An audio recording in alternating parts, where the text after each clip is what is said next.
আজ বাবার অপারেশন হবে। এই সকাল থেকেই সবাই অনেকটাই টেনশনে আছি, কিন্তু অপারেশন না করলেই তো নয়। এইদিকে আমি প্রথমে স্নানটা করে ভাতটা বসিয়ে দিলাম। বাবার তো তেমন কিছুই খাওয়া হবে না, কিন্তু মা একটু ভাত খেয়ে যাবে।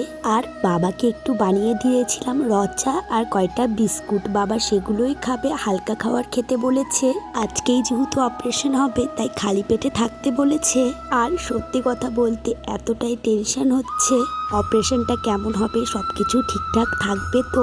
সবকিছু ঠাকুরের উপর ভরসা করেই ছেড়ে দিয়েছি। এইদিকে বাবা মা রেডি হয়ে গিয়েছে, এখন ওরা যাবে হসপিটালে। বাবা বাড়ি থেকে যাচ্ছে, দেখে তো একদমই কিছু মনে হচ্ছে না যে মানুষটা অসুস্থ আর আজকেই সেই মানুষটার অপারেশন হবে। আমার বাবাকে বাইরে থেকে দেখলে একদমই মনে হচ্ছে না বাবার পেটে গোল ব্লাডারে স্টোন হয়েছে। আর সত্যি কথা বলতে বাবার না সেই রকম কোনো ব্যথা নেই। ওই একবার ব্যথা হয়েছিল, তখনই ধরা পড়েছিল যে গোল ব্লাডারে স্টোন আছে। আর বাবারা যাওয়ার পর এত বেশি টেনশন হচ্ছিল, বারবার শুধু ফোন করে শুনছিলাম যে সবকিছু ঠিক আছে তো। বাবা সকালে ভর্তি হয়েছে আর অপারেশনটা রাতে হয়েছে, কিন্তু ঠাকুরের কৃপায় বাবার অপারেশনটা খুব ভালো হয়েছে। কালকে রাতেই বাবা বাড়িতে চলে এসেছে। ওরা ওখানে দুদিনের মতো রেখেছিল।